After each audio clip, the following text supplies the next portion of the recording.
I'm excited about what y'all are going to do here at Boca. If I had a theme today about what I wanted to talk to you about, it would be how to build a team.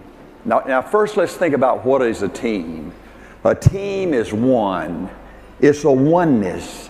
It's everybody has one heartbeat. Everybody on the same page. Now the first step to building a team is you got to lead with your heart. What is leading with your heart? Leading with your heart is following your instincts, following your gut, not your head. That's the reason I think it's almost impossible for smart people to win, because they're always figuring out the perfect time, the perfect play. Don't mess up, don't fail, and they miss the moment. Let me give you another unwritten law. I don't know anybody that's ever made straight A's that's ever done anything. Hey, see, you gotta call the play. You gotta call the play. You don't worry about screwing up. You don't worry about messing up. You call the dadgum play. Remember my football analogy. If you've got two teams out there Friday night of pretty equal ability, there's about 120 plays in a football game.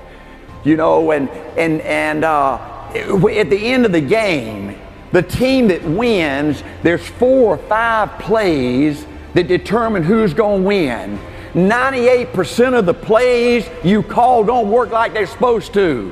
But you know the team that wins are the players that they believe that next play is going to be one of those 4 or 5 plays. 120 plays a game, they give it every dadgum thing they got. You got to call the dadgum play. You got to lead with your heart to build a team. Leading with your heart is following your instincts, following your gut, not your head. Having the courage to call a play. If it fails, and it probably will, you call a play. You call another dadgum play. Leading with your heart is believing in you. Leading with your heart is believing in your principles. It's believing in your system. It's believing in your people. It's believing in your team. See, I was trained as a football coach before A.L. Williams to call a play in 25 seconds. Some people said, Art, you call too many plays. Art, you call plays too fast. Art, you always kept changing the plays. In spite of me, A.L. Williams built the largest, most powerful sales force in the history of our industry. In fact, you know what? We were so big there wasn't anybody that even came in a close second. Let me give you another unwritten law. You lead with your heart. You follow your instincts. You follow your gut, not your head. Hey, you know what? You know how important I believe praise and recognition is. It's just everything, that's all. And what a wonderful job y'all do with praise and recognition now. See, everybody needs praise. Everybody needs recognition. If you're going to build a great team, you've got to become an expert on praise and recognition. Where's Tom and Pam Melton? They're here somewhere. You know, it takes a lot of special people to build a championship team. When we started really growing at A.O. Williams, I'd call an emergency meeting, maybe this is Monday and maybe on Friday, and I'd want to do 100 t-shirts. And all these people that did our t-shirts and our trophies, they wanted 6 weeks to get the job done and all this kind of crap. In A.O. Williams, you had to operate like right now, like yesterday. And so I went out to Snellville, Georgia, and I found Tommy and Pam Melton, and I said, I want you guys to start a company. I'm going to help you finance it. And I want you to be ready to give us those t-shirts and give us those trophies. And they were just magnificent. And I think they're here today and done a lot of this kind of stuff. And y'all ought to use them because they get it done. And they get it done on time.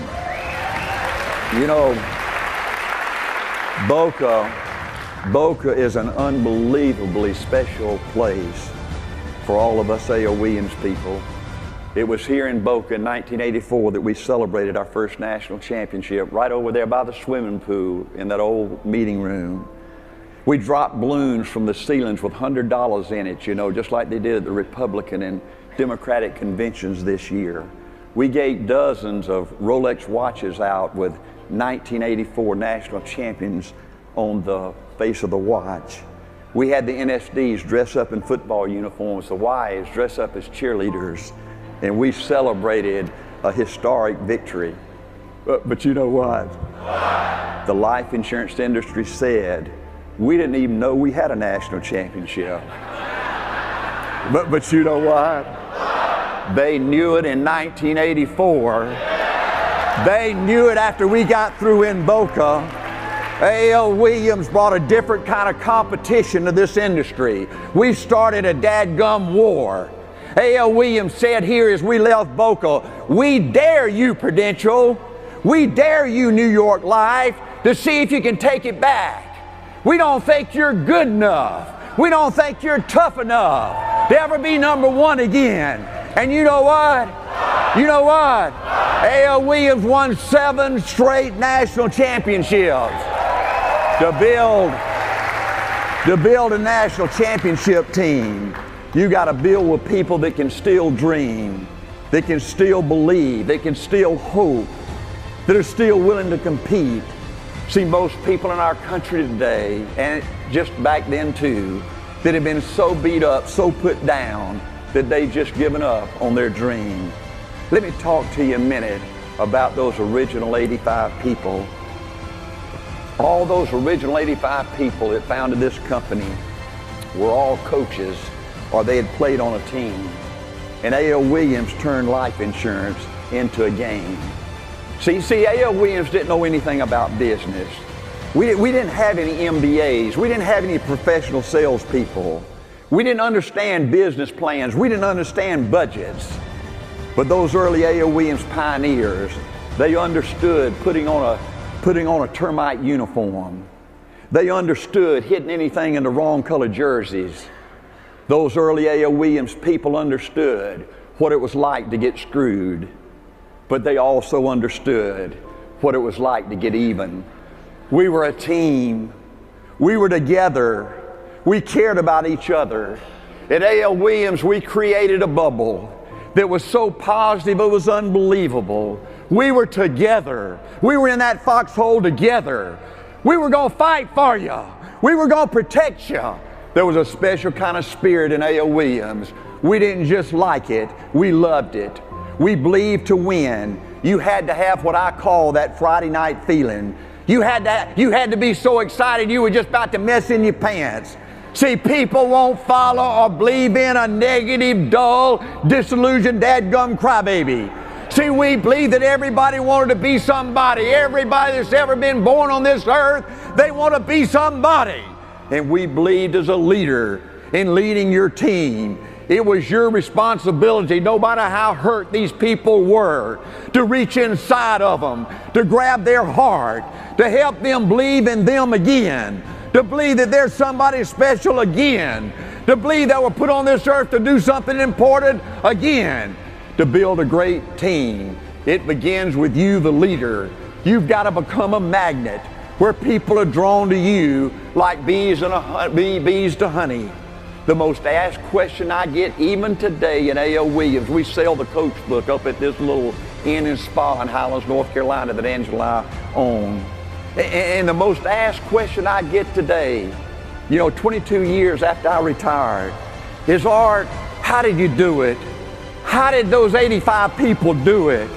How did A.L. Williams grow from a peanut of 85 people in one city, in one state, to an army of 225,000 people in every city and every state in Canada?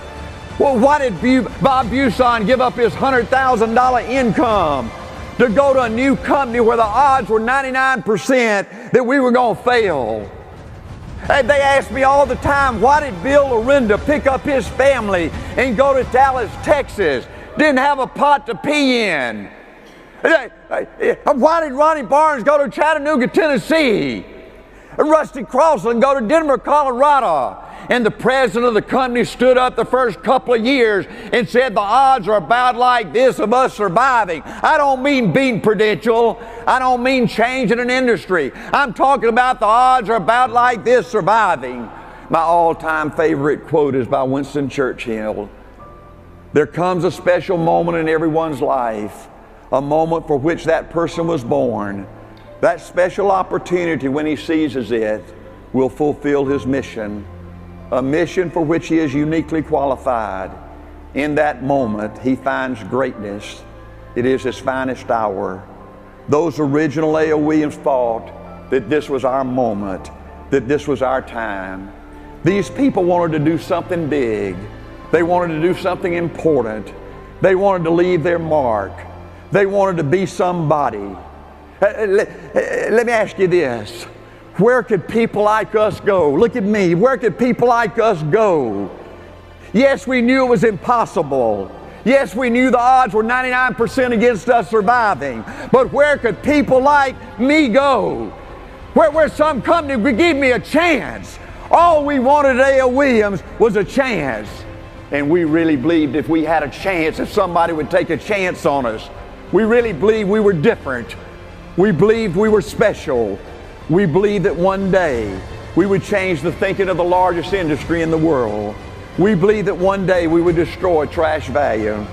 We believed that one day our leaders would become among the most successful in American business.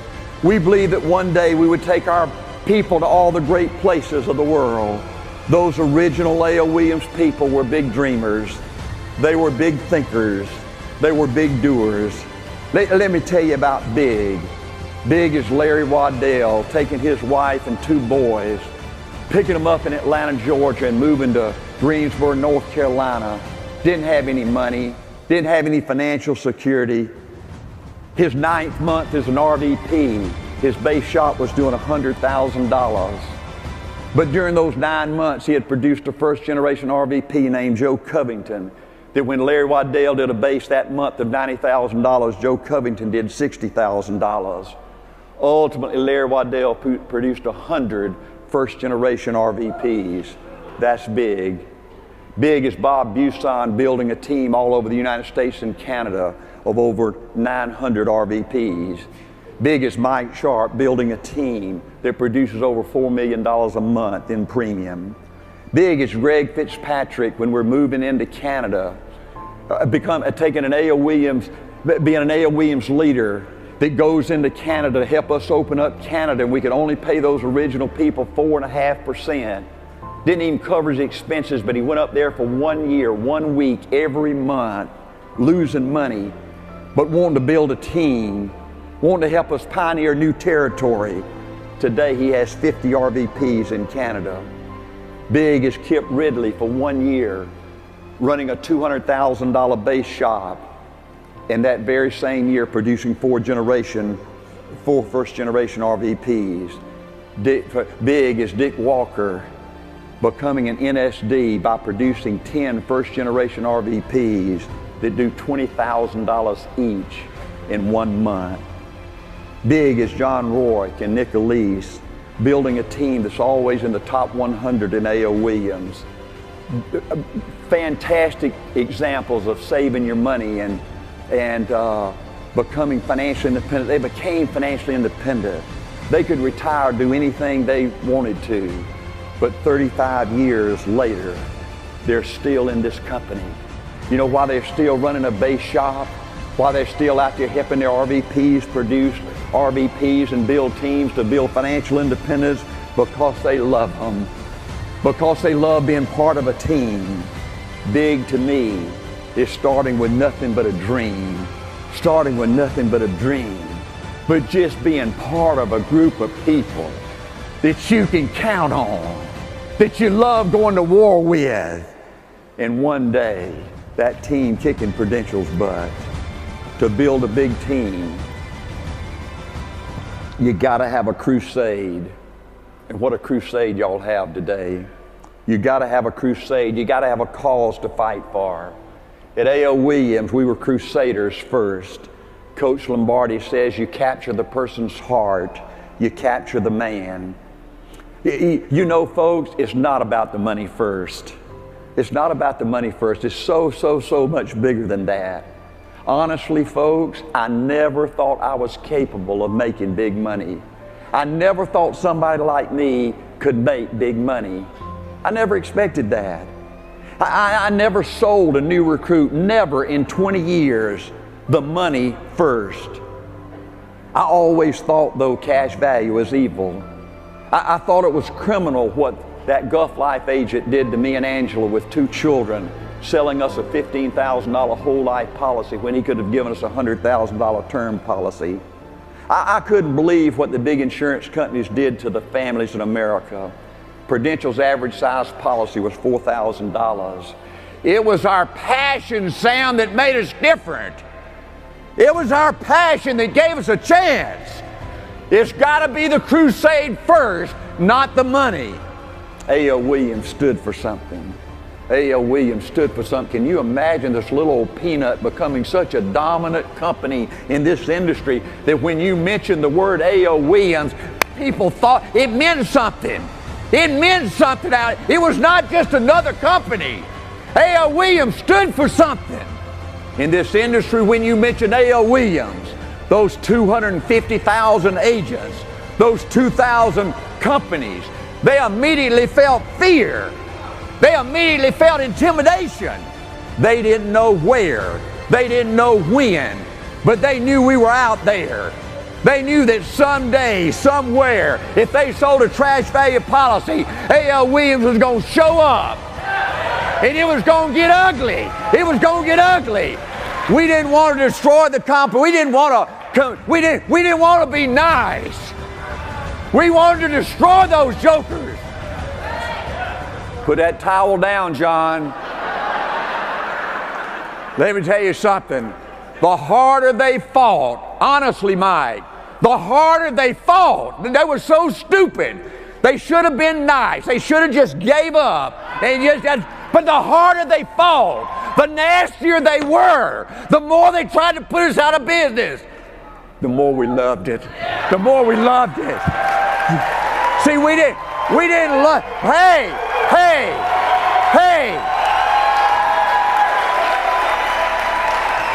We didn't like it at A.L. Williams. We loved it. We didn't like the fight. We loved it. We didn't like the controversy. We thrived on the controversy. In 1976, 10 years after I'd left coaching, I was in corporate America with ITT and Waddell & Reed. And I think the final thing that happened to me that made me want to start A.L. Williams is I was an RVP with Waddell & Reed over the 5 southeastern states. I had 650 people licensed on my team. In 1976, I had 19 people that were ready to be promoted, that had earned the right to be promoted. And Waddell & Reed came out with their 1977 budgets, and they gave my southeastern region 2 new offices to open. The number one region, there were 13 regions at Waddell & Reed. Our region produced more than all the next 12 combined. And they allowed me to open 2 new offices. And 17 people that had earned the right to be promoted had to wait another year, another 12 months, and I couldn't stand it. I wanted to be part of a company with no limits. I wanted to be part of a company that would give you unlimited territory. You could go anywhere, no protected territory. I wanted to be part of a company that would give you an unlimited market. There were millions and millions and millions of people out there that had trash value policy that needed to be replaced. There were 250,000 life insurance agents that were selling hundreds of thousands of policies every year, increasing our market. I wanted to be part of a company that had unlimited money, that never asked you to slow down. I wanted to be part of a company that would give you a chance to make unlimited promotions, that you promoted the individual when they were ready, where you could build it as big as you want and you could keep getting bigger, never holding anybody back. I wanted to be part of a company that had unlimited support. Think about this, folks. Think about this. It took us 12 years to get our own home office. Y'all are moving into your own home office, hey Tom, in another couple of months. It took us 12 years, 10 with ITT and Waddell and Reed, and 2 in our first 2 years at A.O. Williams before we could get a company to build our own home office. We were a freak, we were unique, we were different, and we couldn't fit in with other companies out there. A.O. Williams finally had everything in place with no limits. Now, we had no limits, and in February 10, 1977, we had to decide how were we going to grow A.O. Williams. Here we were, a little old peanut. 85 people in one city and one state. How were we going to build this army of 225,000 people in every city and every state? We decided we were going to do it like McDonald's did it, by opening new stores. Let me give you another unwritten law. Great companies always grow. McDonald's was founded in 1984 in California. The first 17 years, they opened 700 stores. In 1983, they were opening 3 stores a day. In 2012, they had 33,000 stores all over the world. To grow, Primerica's got to open new stores. I had lunch this past year, a few months ago, with Truett Cathy, the founder of Chick-fil-A. He founded Chick-fil-A in Atlanta, Georgia in the early 1960s. For 10 years, he only had 1 store. Today, he has 1,400 stores, and he's worth $4 billion. We decided at A.O. Williams that we were going to expand by the magic of multiplication. Let me give you this example of addition versus multiplication. Let's say you are the only RVP, Cheryl, on your team that produces RVPs, and you go out and produce 3 RVPs. Then you do that 10 times. That 10th generation RVP will give you a total of 30. But if you're giving other people a chance to build a team, to have the same unlimited opportunity you have, you go build 3, Cheryl, and you help them build 3. You go build 3, help them build a team of 3, and you do that times 10. Through 10 generations, you would have 59,000 RVPs. That's 30 versus 59,000. If those organizations did $10,000 in premium a month, by addition, you would produce $300,000 a month in premium. But if you did it by multiplication, it would be $590 million a month in premium. That's magic. Ain't that magic? In 1977, the original A.O. Williams plan for growth and expansion was for you to become an RVP, you to produce 7 to 10 RVPs, and you help your RVPs build a team of 7 to 10 RVPs. Let's look at the magic of multiplication again. You produce 7, but you're the only person that produces RVPs. So you do that through 3 generations, that gives you 21, a team of 21. But if you give your people the same unlimited opportunity you have, you produce 7, and then they go out and produce 7. You do that through 3 generations. That's 343 RVPs. So addition is 21. They do $10,000 a month. That's $210,000 a month. But if you build a team of 343 that do 10,000, that's $3.4 million a month. That's magic. You want to know how A.O. Williams built an army? You want to know how A.O. Williams spread out all over the United States? Had an office in every city and every town, even Cairo, Georgia, had an A.O. Williams office. We did it by multiplication. And as you see, I believe the only way to build successful RVPs is to build strong base shops. You know, for some reason, some of you new people think A.O. Williams, we didn't have strong base shops. You got little old bitty base shops today compared to what our people did. It's just pitiful when I look at some of your numbers. See, at A.O. Williams, we believe the only way to build RVPs was to have strong base shops. See, we looked at our base shops different though. We thought our base shops were RVP factories. See, our base shops were supposed to produce RVPs, not sales. We were not the sales business. We built people, not sales. See, A.O. Williams had high standards for its base shops. Not these piddling little old things y'all build. I was looking at the A.O. Williams Way in 1985. I wrote the A.O. Williams Way in 1985. Let me tell you what the target was for our base shops. Poor job for life insurance sales was 15 and below. A so-so job was 16 to 29. A good job was 31 to 49. An excellent job was 50 or more. The target RVP base shop income we gave people, we said to make a good living, you need to have 5 direct legs to you. A direct leg is a team that's doing 5 to 10 sales. You need 5 of those direct to you just to make a good living. To make a great living, you need 10 directs. To build it big time, you need 20 direct legs. A.L. Williams believes strong base shop produces strong RVPs. Mary Walker, Tom Safford, Lawrence Walker, join me on the stage, please, for a second.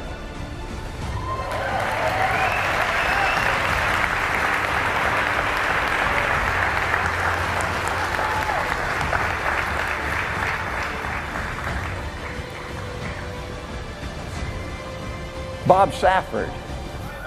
See, you can, if you want to, you got a choice of building an RVP factory where you build a huge team of lots of RVPs, where you build great wealth and you can pass it on for generations. Bob Safford did that. My good friend died about 1.5 years ago. But what a legacy he left you, right, Tom? Making over $1 million a year. Isn't that unbelievable?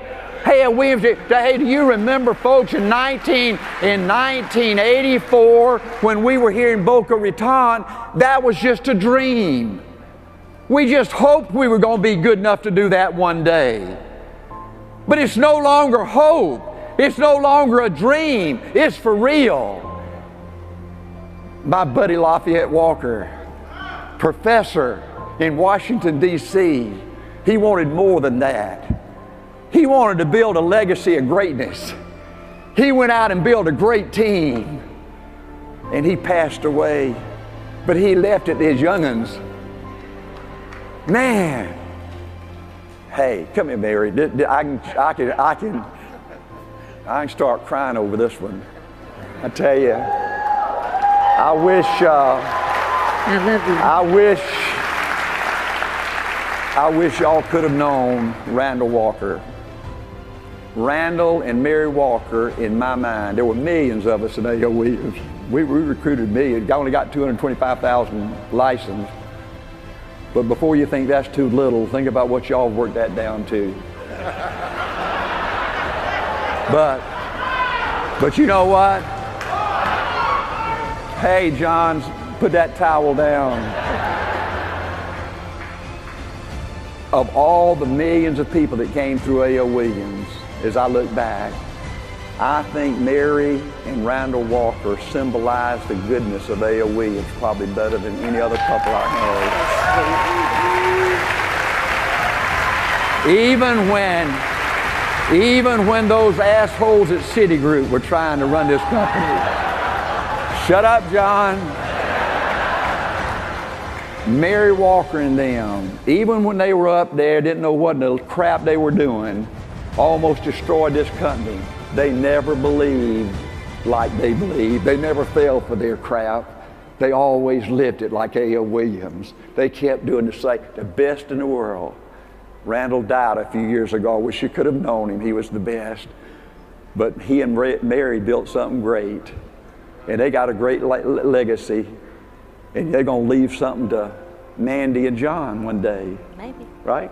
Love you, gal. Thank you. Thank you, guys. So when you became an RVP in A.O. Williams, you had your own business, your own company. You could make a decision which way you wanted to go, and whichever way you wanted to build it, we were fine with that. To build a team, you got to have competition. To build it big, you got to love to compete. You got to love the toughness. I love what Coach Leahy said, Mike, in the 1940s up at Notre Dame. He called his running backs together, and he said, running backs, you'd rather die at birth than fumble the football at Notre Dame. That's the way we felt at A.O. Williams. We love to compete. Competition is everything. You got to have a scoreboard.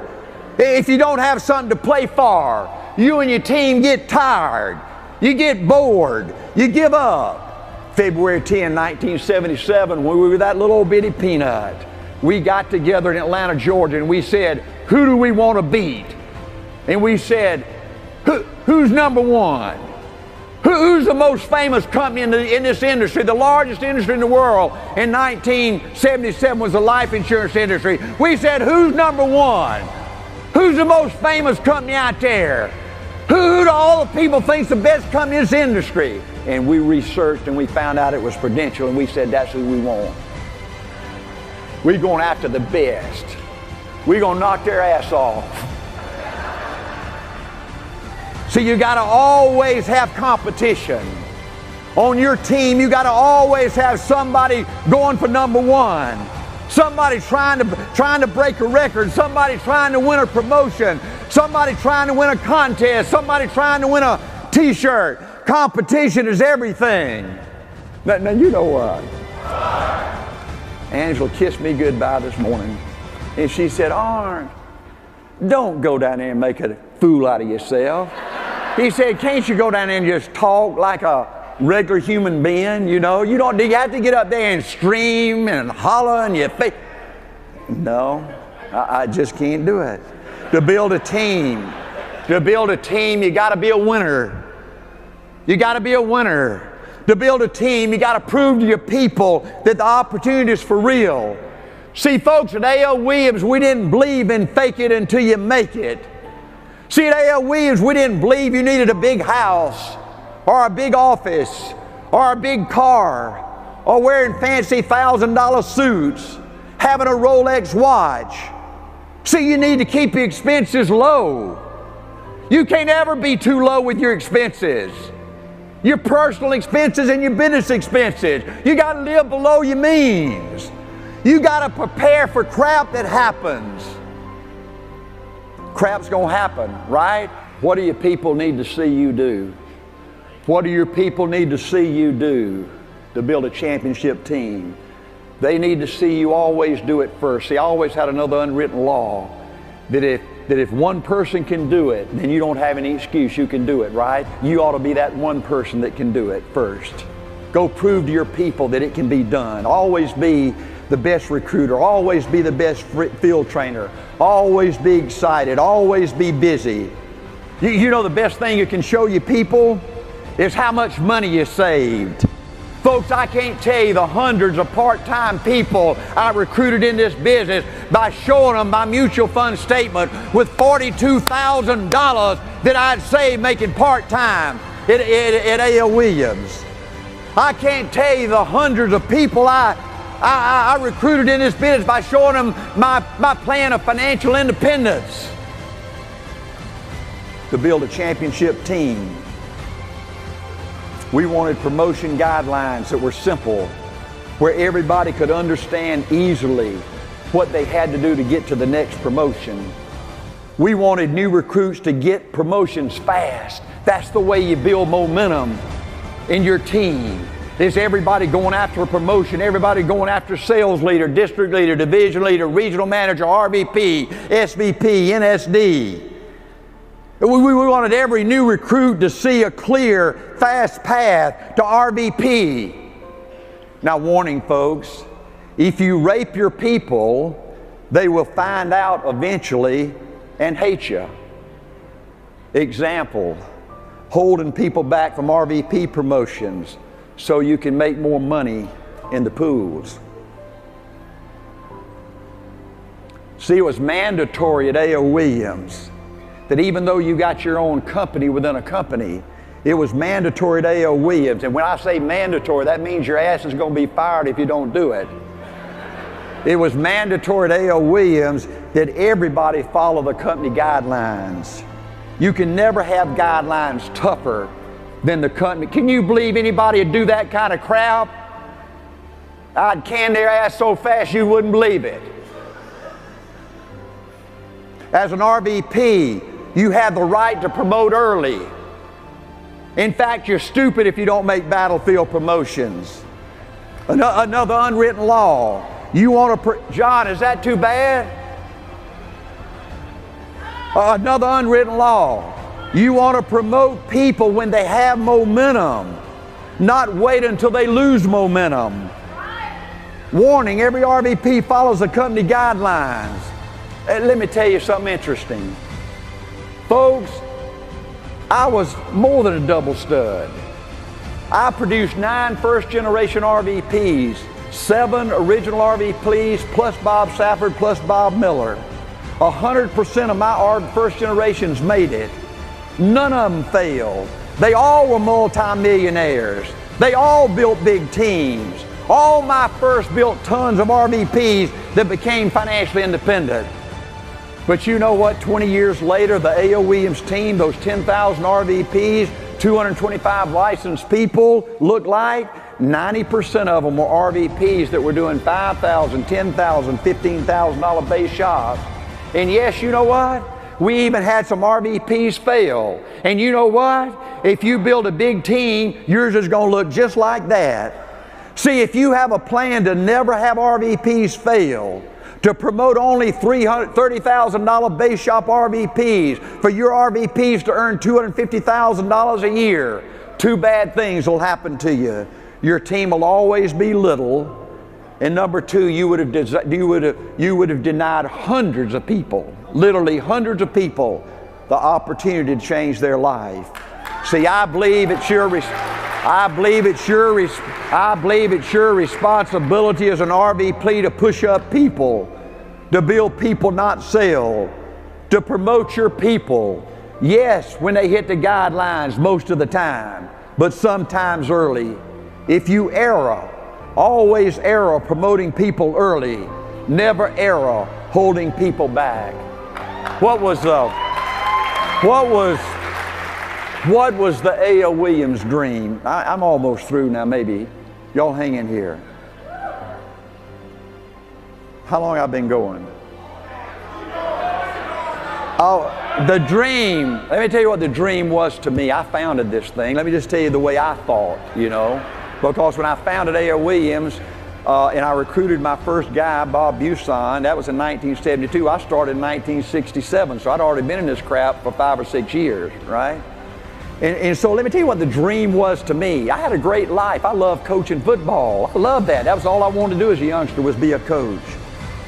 And the dream to me in going in business and becoming an RVP is I wanted to be my own boss. And most people feel the same way. All the people in this room feel the same way. There are millions and millions and millions and millions of people out there in America and Canada that feel the same way. But I wanted to be my own boss. I wanted to be totally financially independent. That was an obsession with me and all 85 of those other people. I wanted to be in a position, John, where nobody could put their thumb on me. You know how wonderful it is, right? Yeah, I told John Addison, I love old John. He's got a heart. He leads with his heart. But John asked me to speak today, and first I said, "What time you want me to speak?" Mike Burris called me. He said, "Well, you start off at 8:30." I said, "I don't do that no more." I said, "I don't even know what an alarm clock is." I said, "I get up when I want to get up." And I said 95 is packed with people, you know, getting to work from 6 to 8. It's like Atlanta, Georgia. I hate Atlanta, Georgia. You know, I can't get nowhere. It's just right? And I said, I don't speak till 10 o'clock or 10:30. I get up when I want to. I shave and shower. I have breakfast, and I leisurely ride down here listening to A.O. Williams songs. See, I'm financially independent. I don't have to take crap from nobody.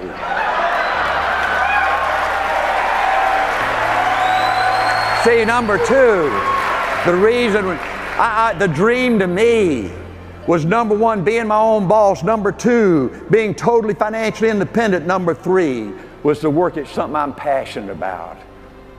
That's what life's all about, folks. I still love this stuff. You understand that? Can you imagine me doing this? I don't have to do, I could be, me and Norm were playing golf, and Dave Francis and Bill Arenda. I could be out there right now at Trump International practicing my golf game. But I'm down here talking to you because I love it. You want to have something you're passionate about. And then the last thing I wanted is I wanted a great quality of life. I didn't want to go in business and just have a crappy life just for the money, just to go out there and screw up your whole everything. I wanted to have it all. I wanted to have a great family. I wanted to enjoy my business. I wanted to love my people. See, the dream we're selling at A.O. Williams was not running a base shop forever. It was not being a fanatic forever. It was not field training greenies 4 and 5 nights a week forever. It was not being on a treadmill forever. That's a nightmare. You understand that? That's a dadgum nightmare. Our dream at A.O. Williams was to work hard. Yes, be a fanatic, kill yourself the first few years, but work hard so you can enjoy a great quality of life. I believe in achieving this great quality of life, you go through 4 phases. Phase number 1, the first few years you are a fanatic. You're out there working 4 or 5 nights a week, training these greenies. Then you enter phase number 2 when you're still running a base shop, but you're starting to promote RVPs and opening new offices. And then you enter phase number 3 where you're promoting more RVPs, and your RVPs are starting to promote RVPs.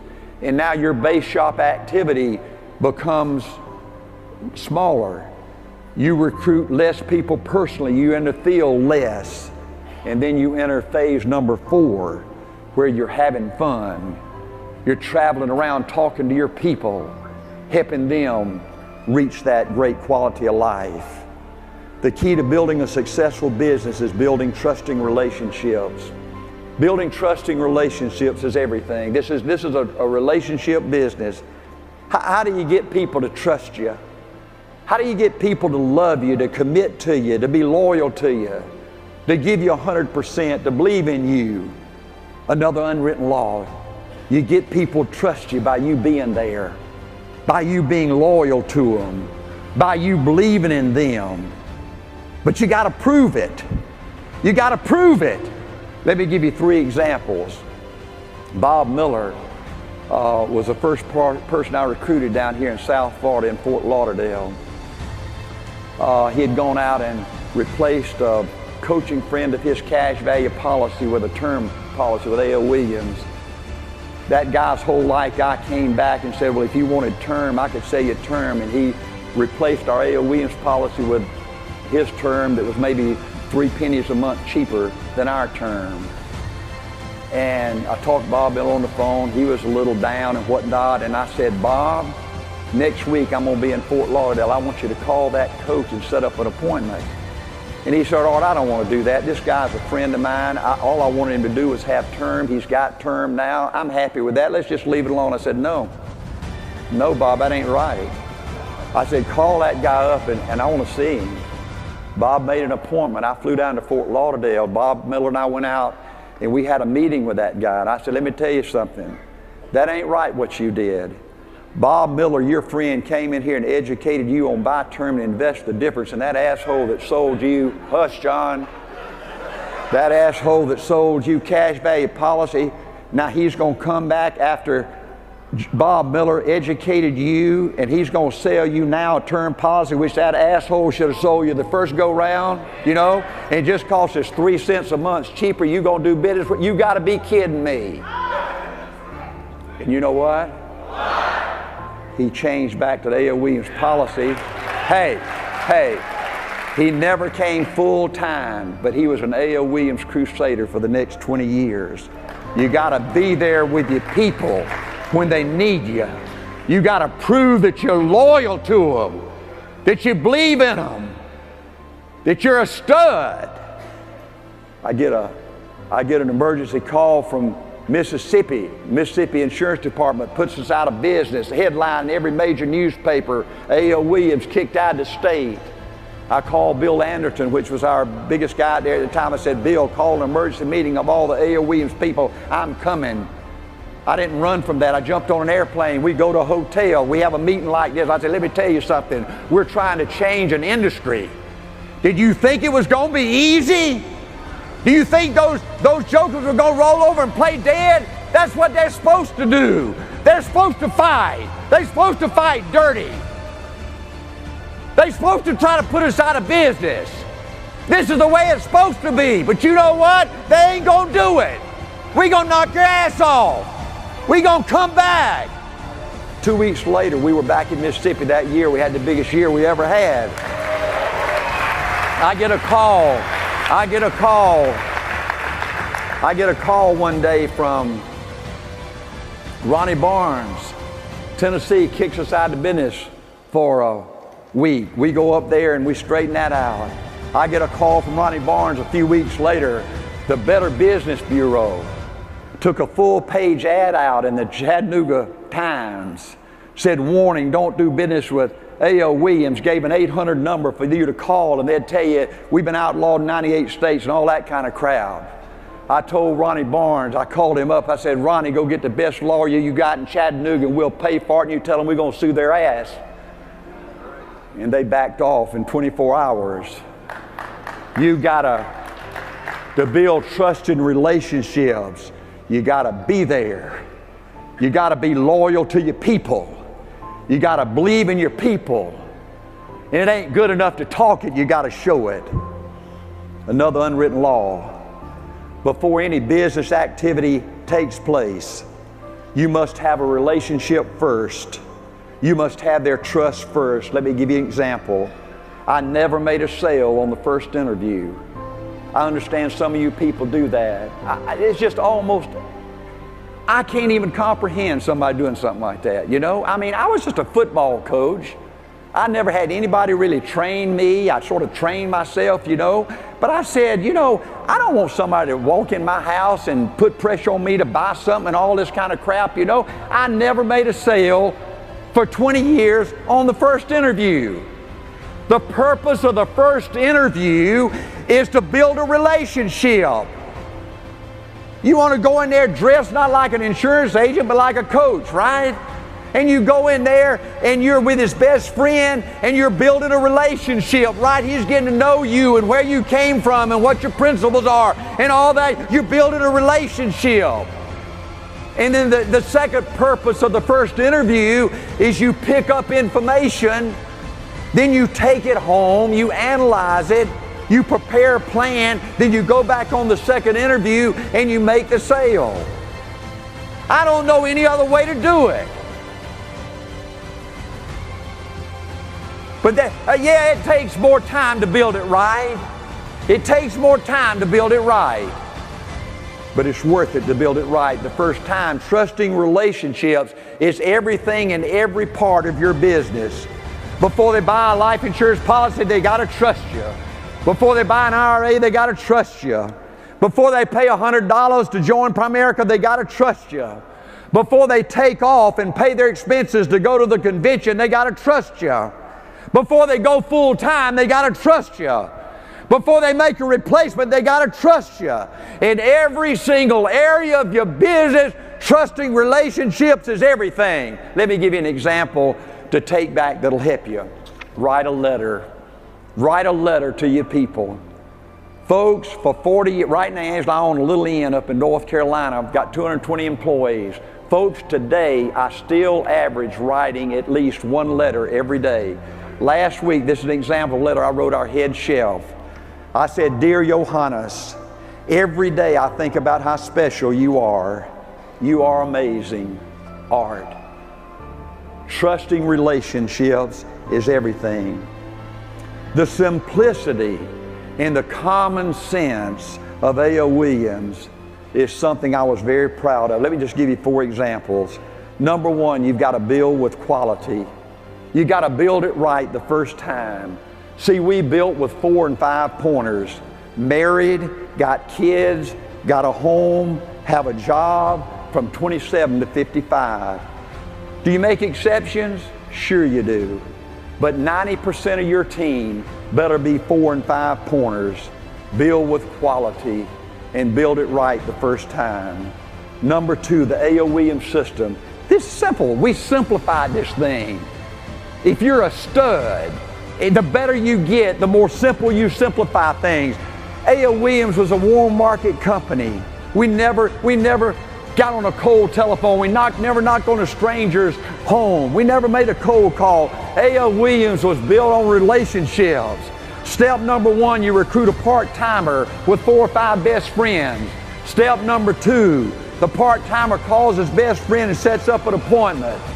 Step number 3, you get in the field with that new recruit within the first 2 or 3 or 4 days. That's it. That's our whole system. The sales process is no pressure. You never sell on the first interview. There's 3 steps. The first interview, you start building a relationship. You pick up information. Then you go back and you make an analysis. You make a plan. You go to step number 2, you show the plan, you make the sale. Step number 3, you deliver the policy. You recruit the guy. Now I know y'all got this computer crap, you know, where you can sit there in the office and you can zap that damn thing up and you can get it issued instantly and you can get a quick paycheck. But that's a disaster, Jimmy. See all this computer crap y'all got? It's some good stuff, but the fundamentals of building a team don't ever change. And any asshole that tells you any different don't know what in the hell they're talking about. Keep it simple. Keep it simple. Keep it. Let me give you another unwritten law. I think it's stupid to send your recruits to one of those Tom Hopkins sales training crap. It's so stupid on so many levels, I ain't even going to be stupid enough to sit up here and try to explain it to stupid people. Number 4.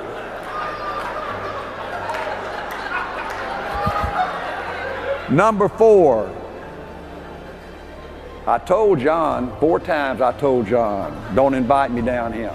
I said, John, I said, I'm going to upset some of your people, but the people I upset needs to have their ass upset. I can tell you that. Number 4. Number 4. Have high standards. Do it right the first. Have high standards. You know, one of the greatest moments in an athlete's life is to get that leather jacket. Ain't that right, Larry? To get that leather jacket. Man, that meant something, right? To get that leather jacket with that K on it, that means you were a stud. All the girls looked at that and just, right? Man, you were a stud. You were part of a team. You were something else. You weren't like all the other students. You wear that leather jacket, though, you got a responsibility, right? You out there drinking and doping and doing bad things, then people that see you with that leather jacket, they think I'm like you. They think you ain't gonna do it. I got this out of the A.O. Williams way. I wrote this in 1985. The A.O. Williams image. A leader must look like a winner, talk like a winner, act like a winner, and be a winner. Dress conservatively. Don't recruit people that got these earrings in their eyelids and nose and tongue. No alcohol served at any A.O. Williams meeting or convention. No excessive offices. We make money in the field, not in the office. No limousines. Y'all know what timeout is with your kids? It's hard to believe, but we had one RVP. I was speaking at a meeting up north somewhere. I won't even tell you who it is or where it was. And all of a sudden I'm walking into the arena and this big old long limo pulls up. And some guy steps out that's coming to the meeting. And I put that RVP on timeout. No limousines, flashy cars, and all that crap on company business. You live within your means. You have a good financial image if you're going to be a leader in our company. You got to make money, save money, pay your bills, be a good citizen in your community. No profit for selling anything to your people. Hey, have high standards.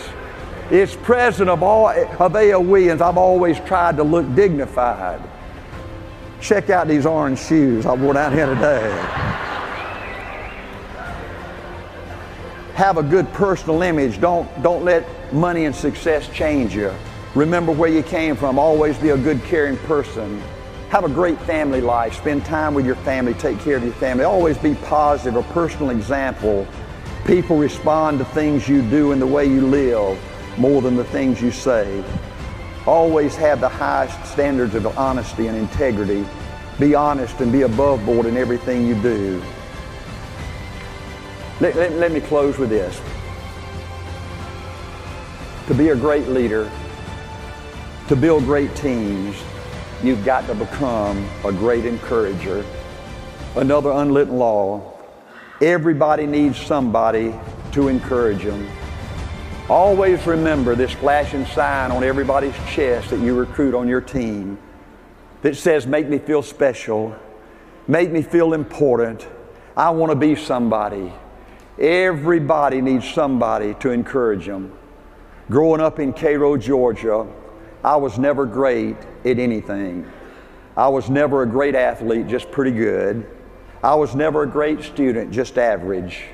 I never thought I could make big money. I never thought I could run a big company.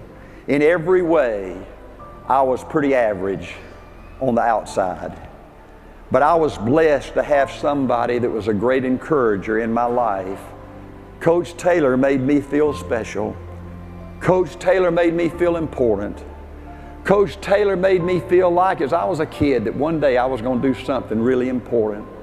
Coach Taylor was my one hero in life. I'm 71 years old, and I remember it just right now, just like it was yesterday, sitting in that lunchroom seeing Coach Taylor eat with those other teachers and coaches over there, or out on the basketball court or the football field, and I'd look at him and I'd say, man, if I could ever be good enough to be like him. If I could ever make kids feel special like Coach Taylor makes me and my teammates feel, that's the best thing I could ever do with my life. As a kid growing up, all I ever wanted to do was coach, was to make kids feel special. All I ever wanted to do was be like Coach Taylor. Everybody needs somebody to encourage them.